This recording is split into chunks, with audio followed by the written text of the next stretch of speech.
L'amour de Dieu de loin surpasse ce qu'on peut dire. Un cœur humain, il est plus grand que les espaces. Même en l'abîme, il nous atteint. Pour le péché de notre monde, Dieu nous donna Jésus. Il nous pardonne aux paix profondes, il sauve les perdus. Verser de l'encre dans les ondes, changer le ciel en parchemin, tendez la plume à tout le monde et que chacun soit écrivain. Vous dire tout l'amour du Père ferait tarir les eaux et remplirait la place entière sur ces divins. L'amour de Dieu, si fort, si tendre, est un amour sans fin. Tel est le chant que font entendre les anges et les saints.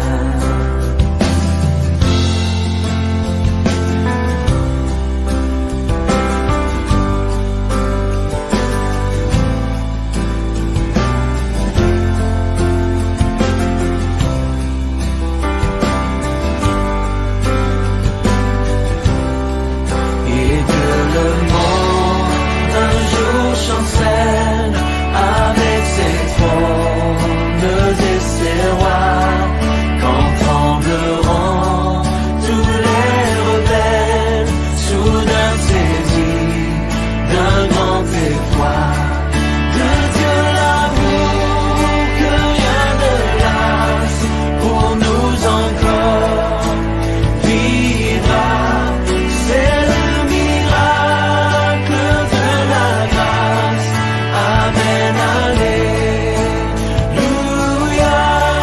L'amour de Dieu, si fort, si tendre, est un amour sans fin.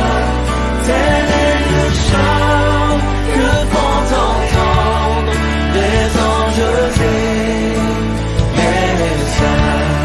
L'amour de Dieu, si fort, si tendre, est un amour sans fin. Tel est le chant que font entendre les anges et les saints.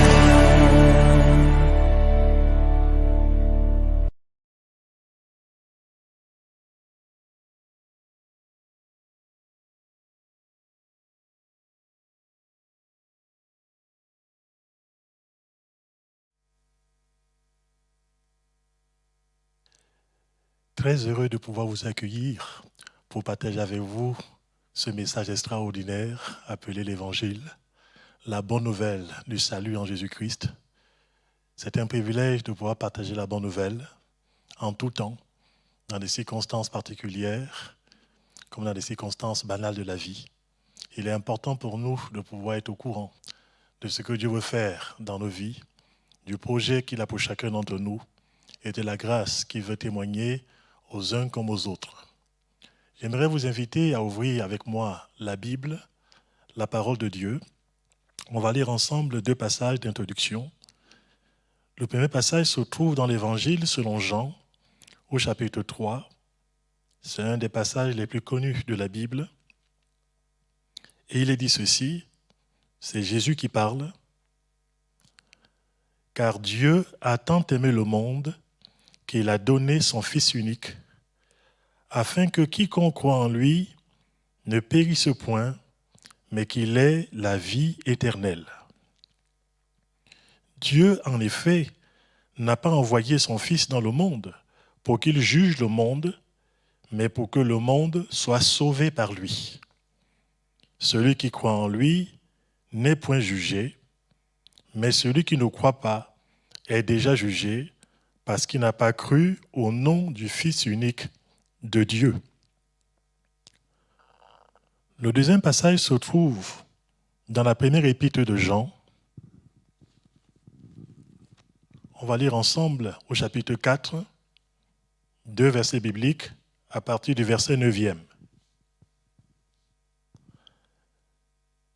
L'amour de Dieu a été manifesté envers nous en ce que Dieu a envoyé son Fils unique dans le monde afin que nous vivions par lui.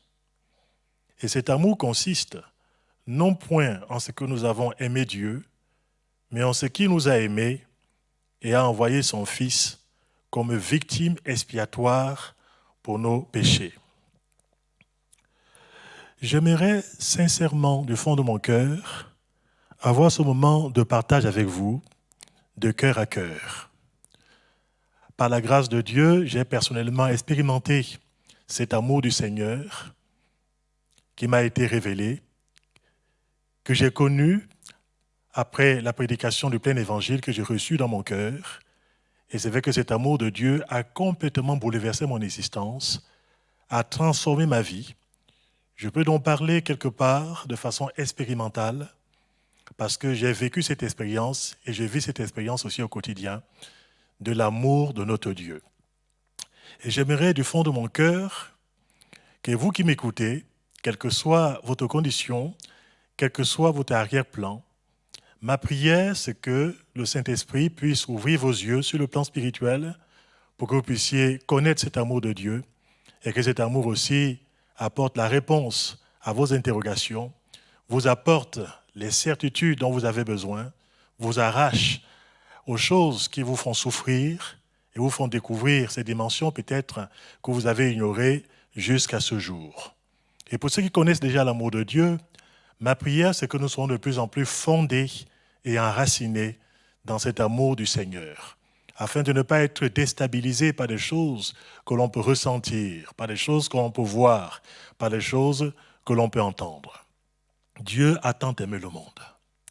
Ce verset biblique, parfois, est considéré comme étant le résumé de l'évangile de Dieu. L'évangile de notre Seigneur Jésus-Christ. Jésus ici s'adresse à un homme qui est venu le voir de nuit. Cet homme appartenait à une religion traditionnelle, notamment une partie de cette frange de la religion appelée la religion pharisienne, une religion judaïque, mais qui avait un peu dévié à cette époque-là, avec des hommes qui croyaient servir Dieu et qui le faisaient avec sincérité de cœur, mais dont plusieurs, parmi eux, ne connaissaient pas véritablement l'amour de Dieu. Cet homme appelé Nicodème est allé au-delà des préjugés de son époque. Il est allé au-delà de ce que l'on pouvait penser par rapport à ses démarches. Ce n'était pas facile pour lui, en tant que docteur d'Israël, une personne qui enseignait les autres, mais qui avait encore au fond de son cœur des interrogations, qui avait encore au plus profond de son âme des questions, et bien sans réponse. Cet homme a été courageux quelque part. Il est sorti quelque part des traditions de son milieu. Il est sorti des préjugés de son époque et il est allé, c'est vrai, nuitamment, à la rencontre de Jésus-Christ dans le but d'avoir la satisfaction par rapport aux réponses qu'il pouvait avoir au plus profond de son cœur. Peut-être êtes-vous de ceux-là qui avaient une religion, mais qui avaient encore des questions sans réponse au plus profond de votre âme. Peut-être êtes-vous de ceux-là qui avaient été élevés dans un certain milieu où on peut vous dire que ce n'est pas bon de pouvoir aller dans une église. Et pourtant, vous êtes en recherche sur le plan spirituel. Et pourtant, vous cherchez à connaître la vérité. Peut-être êtes-vous de ceux-là qu'on a déjà catalogués. Mais vous dites, au-delà de cette étiquette que l'on a posée sur moi, j'aimerais découvrir Dieu parce qu'au plus profond de mon âme, j'ai soif et faim d'autre chose que ce que le monde me propose. Alors, je vous dis ici que ce message de cet après-midi, ce message que j'apporte, ce message, il est pour vous. Ce message est pour chacun d'entre nous. Le message du salut de Dieu, le message de la bonne nouvelle. Parler de l'amour de Dieu, je pourrais dire comme ce chant l'a dit, tout à l'heure l'a exprimé, cela surpasse l'intelligence humaine. Cela dépasse nos capacités. Et en vous le disant, ce n'est pas une façon de pouvoir quelque part diminuer ce que je vais vous dire. Mais c'est pour vous dire que ma prière, c'est que Dieu aille au-delà du message que j'apporterai cet après-midi et qu'il puisse révéler vraiment par le Saint-Esprit son amour au plus profond de votre cœur. Dieu est amour. C'est extraordinaire de pouvoir parler de cet amour de Dieu. Il a tant aimé le monde. On voit déjà, par rapport à ces dimensions, que Dieu est amour et c'est là de toute éternité. Il est amour. Avant que ce monde ne soit créé, avant que les anges ne soient créés, avant que nous puissions venir à l'existence ici-bas sur terre, que déjà en soi, Dieu est amour.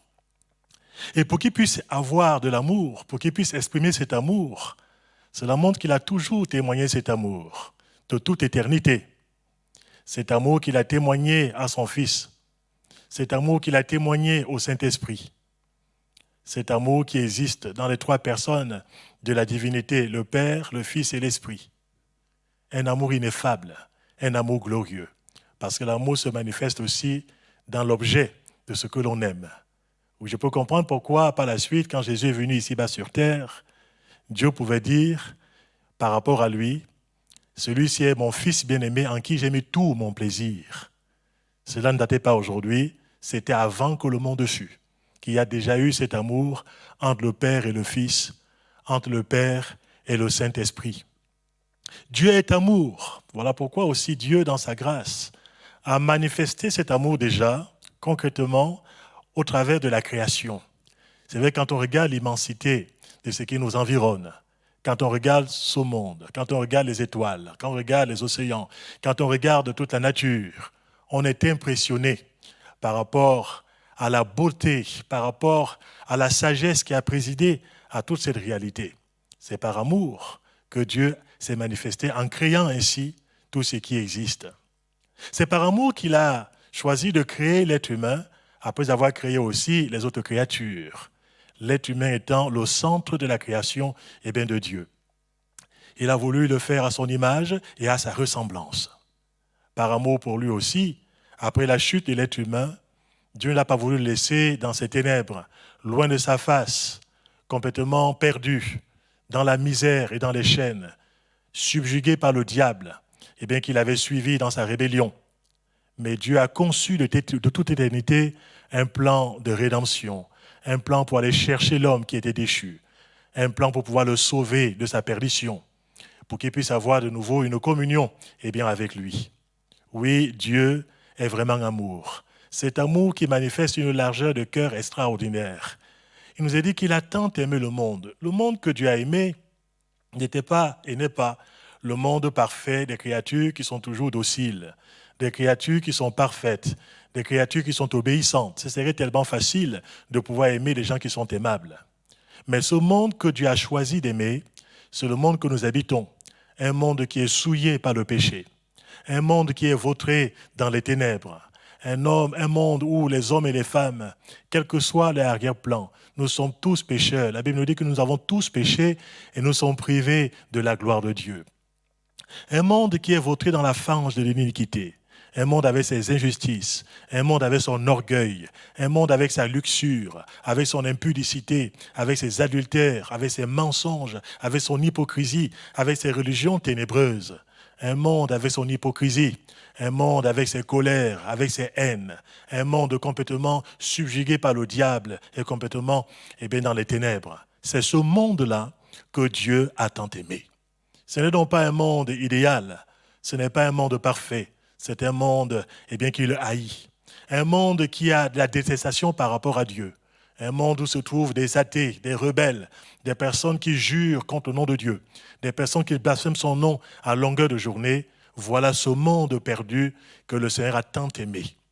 Oui, le Seigneur manifeste son amour extraordinaire, la largesse de son cœur, en aimant ce monde déchu, ce monde perdu, ce monde auquel tu appartiens, auquel j'appartiens. Ce monde qui est quelque part collé à notre peau, dont nous faisons partie aussi, ce monde sombre qui est loin de la lumière de Dieu et qui vit dans le mensonge et dans les ténèbres. Dieu a tant aimé ce monde. Il nous a dit qu'il a donné son Fils unique. Vous savez, l'amour, se manifeste par rapport à jusqu'où on peut aller par rapport à cet amour. Dieu aurait pu manifester plusieurs fois son amour de différentes façons. Il aurait pu le manifester de façon très visible de par sa création. Mettre ne serait-ce qu'un peut-être un signe lumineux dans le ciel pour qu'on puisse voir l'amour de Dieu manifesté. Il aurait pu témoigner de cet amour extraordinaire qu'il a pour les êtres humains, peut-être en changeant les conditions, ou alors peut-être en améliorant les conditions de leur vie. Mais quelque part, ça aurait été quelque chose toujours d'extérieur par rapport à Dieu. Il aurait fait quelque chose qui, quelque part, ne l'aurait pas beaucoup coûté. Mais le Seigneur a prouvé son amour par rapport à nous, en ce qu'il nous a donné ce qui lui coûte le plus. Il a donné son Fils unique, dont j'ai parlé tout à l'heure du fait qu'il a aimé de toute éternité avant que le monde fût. Celui qui est l'objet de son affection, celui qui est l'objet de son amour, il a donné son Fils unique. Il l'a sacrifié par la suite sur le bois de la croix. Il a accepté d'être séparé pendant un temps de la présence de son Fils. Il est descendu un jour sur la terre des hommes pour pouvoir vivre dans la misère, vivre dans un monde rebelle, dans un monde enténébré, vivre dans le quotidien des hommes qui étaient méchants, contestant finalement sa personne et le haïssant. Voilà l'amour de notre Dieu. Jusqu'où le Seigneur pouvait-il aller dans l'amour qu'il pouvait nous témoigner? Et il est allé jusqu'à nous donner ce qu'il a de plus cher, ce qui a été pour lui le véritable sacrifice. Un amour qui lui a coûté son Fils. Il l'a donné sur le bois de la croix, afin que vous et moi, nous puissions voir quelque part cet amour ineffable, cet amour glorieux, qu'on ne peut connaître véritablement qu'en étant quelque part à genoux devant lui au bois de la croix et contemplant cet amour de Dieu qui se manifeste par le sacrifice de son Fils, Jésus-Christ, sur le bois de la croix. Il était impossible pour nous de nous sauver par nous-mêmes. Le salaire du péché, c'est la mort. Et sur le bois de la croix, Jésus-Christ a pris le fardeau de nos péchés. Le châtiment qui nous donne la paix est tombé sur lui. Il s'est sacrifié à notre place. Il est mort à la place du coupable, de vous et de moi, des hommes et des femmes rebelles, sans foi ni loi, des personnes méchantes, des personnes qui ont haï Dieu jusqu'à ce jour. Il est mort pour des impies, c'est ce que dit l'Écriture. Et le Seigneur a prouvé cet amour, la Bible nous le dit, quand nous étions sans force, il a donné son Fils unique en tant que victime expiatoire pour nos péchés. Jusqu'où Dieu pouvait aller, il est allé jusqu'au sacrifice de son Fils pour toi comme pour moi. Dieu a tant aimé le monde qu'il a donné son Fils unique afin que quiconque croit, ce quiconque m'a toujours interpellé, cela m'a toujours profondément intrigué, bouleversé. Ce quiconque montre que ce Dieu, qui est Dieu d'amour, qui est amour, ne fait pas de favoritisme. Il n'y a plus pour lui de distinction entre nationalités. Il n'est pas venu pour sauver les Juifs seulement, ou pour sauver les gens qui sont non-juifs seulement. Il est venu pour sauver les hommes et les femmes de toute langue, de toute tribu, de toute nation, de tout peuple. Pour le Seigneur, il n'y a point de favoritisme. Il est venu pour sauver les Africains, il est venu pour sauver les Européens, il est venu pour sauver les Américains, il est venu pour sauver les Asiatiques. Le Seigneur ne fait pas de discrimination. Il ne fait pas de barrière. Il ne fait pas de séparation entre les êtres humains. Son amour englobe l'humanité tout entière. Cet amour de notre Dieu. Afin que quiconque, cela signifie de façon individuelle celui qui est le plus bas tombé, quel que soit le péché que l'on a commis, quelle que soit l'attitude de cœur qu'on a pu avoir vis-à-vis de Dieu, quelle que soit finalement la profondeur de l'abîme dans lequel nous sommes tombés. Oui, ce Dieu nous a tant aimés qu'il a envoyé son Fils qui est descendu du ciel sur la terre des êtres humains. Il a quitté son ciel de gloire, son ciel de pureté. Déjà qu'il est venu, il est descendu jusqu'à la terre des hommes. Bientôt, on va commencer à parler de Noël, la naissance du Fils de Dieu, qui s'est incarné ici-bas sur terre. Lui qui est de toute éternité, il a pris la nature humaine. Mais il est allé encore beaucoup plus loin. Après s'être incarné, il s'est identifié à l'homme pécheur, lui sans commettre de péché, mais dans le but de pouvoir sauver les pécheurs que vous êtes et que je suis. Et quel que soit le péché que l'on a commis, quel que soit l'état dans lequel on s'est trouvé, quelle que soit la boue qui a entaché notre existence, étant donné que Dieu nous dit, au travers de sa parole, qu'il n'y a pas sur terre un seul juste, pas même un seul. Nos mains sont souillées, notre cœur est souillé, nous sommes tous dans les ténèbres. Et pourtant, il nous est dit qu'afin que quiconque croit en lui ne périsse point, mais qu'il puisse avoir la vie éternelle. Cela nous parle de la profondeur de cet amour. De l'abîme, le Seigneur nous sort. De la fange du péché, le Seigneur nous retire. Il nous sort des profondeurs des ténèbres. Et il nous établit dans le salut de Dieu au travers de la personne de notre Seigneur Jésus-Christ. Il nous apporte des certitudes. Il nous donne une vie nouvelle. Il nous fait connaître un amour nouveau. Il nous donne une dimension particulière qu'on n'a pas expérimentée jusqu'à ce jour. Oui, cet amour-là, je peux comprendre qu'il a bouleversé des millions et des millions de personnes partout où l'Évangile a été prêché. Des personnes qui étaient vautrées dans toutes sortes de situations, qui vivaient toutes sortes de situations parfois irréversibles. On pourrait se dire, il n'y a plus rien à faire. Ils sont désespérants par rapport à leur conduite. Mais cet amour a fini par les atteindre. Le Saint-Esprit leur a ouvert les yeux et le pécheur s'est repenti de ses péchés.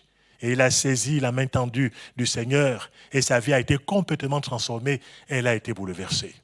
Afin que quiconque, tu peux mettre tout ton nom à la place de ce quiconque, quel que soit ton arrière-plan, quelle que soit ton étiquette, quelle que soit la famille dans laquelle tu es né, quel que soit ce que tu as fait jusqu'à ce jour, afin que quiconque croit en lui, et cette possibilité t'est donnée. Ce qui t'est demandé n'est pas très compliqué, parce que nous avons tous la capacité de croire. La Bible déclare que Dieu a imparti à chaque être humain cette possibilité de pouvoir croire. Tu peux choisir de croire en ce que tu veux croire. Jusqu'ici, peut-être tu as choisi de ne pas croire en Dieu, c'est un choix que tu as fait. Mais à partir d'aujourd'hui, tu peux choisir de croire dans cet amour de Dieu qui est capable de pouvoir te guérir à l'intérieur, qui est capable de pouvoir t'arracher à la puissance des ténèbres, qui est capable de te réhabiliter aux yeux de Dieu, qui est capable de pouvoir faire de toi désormais un enfant de Dieu, un enfant d'éternité. Afin que quiconque croit en lui ne périsse point, mais qu'il ait la vie éternelle. Vous savez, la vie éternelle, ce n'est pas uniquement ce que les gens peuvent penser comme étant une vie infinie. C'est vrai que pour celui qui se donne à Jésus-Christ, qui le reçoit personnellement dans sa vie comme étant son sauveur et son Seigneur, celui-là déjà, dès ici-bas sur terre, il commence par expérimenter ce que l'Écriture appelle la vie éternelle, qui est une qualité de vie. La vie de Dieu vient descendre dans le cœur de celui qui reçoit Jésus dans sa vie comme étant son sauveur et son Seigneur. Désormais, une telle personne expérimente la paix avec Dieu. Elle expérimente sa conscience qui est purifiée par le sang précieux de Jésus-Christ. Elle expérimente la joie du pardon de ses péchés. Elle expérimente des certitudes inébranlables au fond de son cœur, que cette personne, désormais, son nom est inscrit dans le livre de vie. Elle connaît, dès ici-bas sur terre, le véritable bonheur d'une personne qui vit en communion avec son Créateur, d'une personne qui sait aussi, déjà ici-bas sur terre, où elle passera son éternité. Dieu a tant aimé le monde qu'il a donné son Fils unique, afin que quiconque croit en lui ne périsse point, mais qu'il ait la vie éternelle, une qualité de vie, la vie de Dieu qui nous a impartie dès ici-bas sur terre. Une vie qui n'aura jamais de fin, et même la mort physique ne mettra pas un terme à cette vie. Parce qu'un jour ou l'autre, nous finirons peut-être par mourir, si le Seigneur tardait. Mais ce qui est certain pour celui qui a reçu la vie de Dieu dans son cœur, celui qui a reçu la vie éternelle par la foi qu'il a placée dans la personne de Jésus-Christ, une telle personne, quand bien même elle mourrait, physiquement ici-bas sur la terre, elle ne sera jamais séparée de la présence de Dieu. La mort ne sera pas une séparation vis-à-vis de Dieu. La mort, c'est une autre étape. Tout simplement, pourquoi? Parce que Dieu a donné à une personne qui croit en lui la certitude de la vie éternelle. Cette qualité de vie, mais aussi une vie qui aura son couronnement quand Jésus-Christ reviendra, dans le but de pouvoir chercher les hommes et les femmes qui ont fait le choix ici-bas sur terre de l'accepter en tant que leur sauveur, en tant que leur Seigneur personnel. Jésus a dit à ses disciples, avant de pouvoir monter sur le bois de la croix, il leur a dit que votre cœur ne se trouble point, croyez en Dieu, croyez en moi. Il y a plusieurs demeures dans la maison de mon Père. Si ce n'était pas le cas, je ne vous l'aurais pas dit. Et il va leur dire, je vais vous préparer une place. Et quand je vous aurai préparé une place, je reviendrai vous chercher, afin que là où je suis, vous y soyez aussi. Le Seigneur Jésus-Christ, après avoir souffert la croix, après être mort sur le bois de la croix pour vos péchés, pour mes péchés, la Bible nous dit que 3 jours après, Christ est vraiment ressuscité. Il a été vu par de très nombreux témoins. Il est monté dans le ciel, où il était avant que le monde fût. Il est aujourd'hui à la droite de Dieu et il intercède pour nous. Il est toujours vivant pour pouvoir sauver celui qui s'approche de lui par la foi. Jésus est allé préparer la place à ses disciples, à ceux qui l'ont accepté en tant que leur maître, en tant que leur Seigneur ici-bas sur terre. Et quand les temps seront accomplis, Jésus reviendra chercher les hommes et les femmes de partout, ces hommes et ces femmes qui auront eu uniquement une seule chose à faire, se repentir de leurs péchés et accepter la main tendue de Dieu, et accepter cet amour, et accepter de pouvoir recevoir cet amour au plus profond de leur cœur. Notre vie ne s'arrêtera pas avec notre mort ici-bas sur terre. Les hommes de Dieu, ils s'attendaient à la cité qui a de solides fondations, celle dont Dieu est l'architecte et le constructeur. Et par la foi déjà, ils saluaient ces réalités à venir. Pour nous, par la foi, nous savons que nous sommes passagers, nous sommes étrangers et voyageurs sur la terre. Mais nous savons que notre vraie patrie n'est pas ici sur terre, elle est dans le ciel. Et pour ceux qui reçoivent Jésus dans leur cœur, dès à présent, ils ont non seulement une citoyenneté sur le plan terrestre, mais ils ont déjà une filiation divine et une citoyenneté céleste. Et un jour, ils habiteront avec Dieu dans le ciel, et cela pour toute éternité. Et dans le ciel, les choses anciennes seront passées. Il n'y aura plus de deuil, il n'y aura plus de souffrance, il n'y aura plus de pleurs, il n'y aura plus de séparation, il n'y aura plus de drame, il n'y aura plus toutes ces choses qui l'ont fait souffrir ici-bas sur terre. Il nous est dit que Dieu lui-même essuiera toutes larmes de leurs yeux. Dieu fera toutes choses nouvelles. Et la personne qui a cru en Jésus-Christ expérimentera à ce moment-là la félicité éternelle que Dieu a prévue pour tous ceux qui déjà ici-bas sur terre font le choix de pouvoir le recevoir. Je comprends pourquoi l'apôtre Jean pourrait dire « Voyez quel amour le Père nous a témoigné pour que nous soyons appelés enfants de Dieu. » Il pourra dire « Et nous le sommes. » Et ce que nous serons n'a pas encore été manifesté. Déjà nous le sommes, ayant reçu ici-bas sur terre ces prémices de la vie éternelle, ayant déjà goûté ici-bas sur terre la saveur de vivre avec Dieu au quotidien. Un Dieu qui devient proche de chacun d'entre nous, qui devient notre Père, Jésus qui devient notre Seigneur.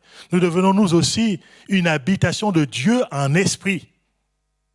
Le Saint-Esprit vient habiter le cœur de ceux qui reçoivent Jésus dans leur vie en tant que leur Sauveur, leur Seigneur. Je voulais finir ce simple message que j'ai voulu partager de cœur à cœur avec toi, de cœur à cœur avec tous ceux qui m'écoutent, en ce moment en particulier, vous dire ceci. La plus grande faute par rapport à quelqu'un, la plus grande condamnation pour une personne, ce sera de pouvoir résister et se fermer par rapport à l'amour de notre Dieu. Il nous est dit dans ce passage que je vous ai lu que Dieu a tant aimé le monde qu'il a donné son Fils unique afin que quiconque croit en lui ne périsse point. Périr, c'est vivre loin de Dieu. Périr, aux yeux de Dieu, il ne s'agit pas uniquement de la mort physique, mais il s'agit de la séparation éternelle d'avec Dieu.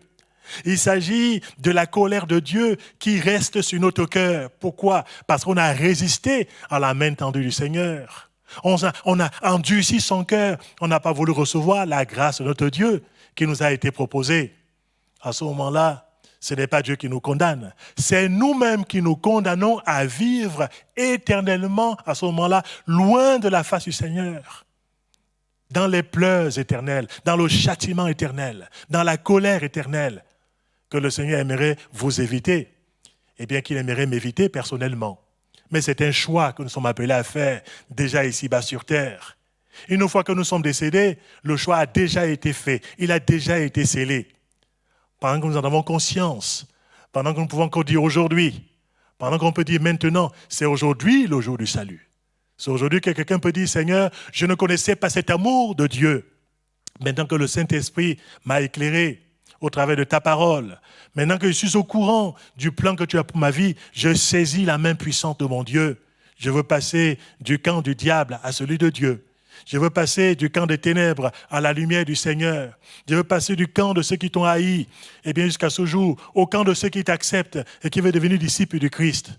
Je veux passer du camp des pécheurs endurcis au camp de ceux qui se sont repentis de leurs péchés et qui ont accepté la grâce du Seigneur dans leur vie personnelle. Je veux passer mon éternité avec Jésus-Christ dans son ciel de gloire. Ce choix, il est pour toi.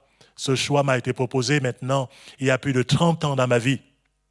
Et ce choix, finalement, qui m'a été proposé, je l'ai accepté. Et quand j'ai accepté Jésus dans mon cœur et dans ma vie a été complètement changée et n'a plus jamais été la même. Je sais où je vais. J'ai la conscience et mes péchés sont pardonnés. J'ai l'assurance de la vie éternelle. J'ai la certitude que je suis devenu un enfant de Dieu. Et ce n'est pas un privilège réservé à une élite.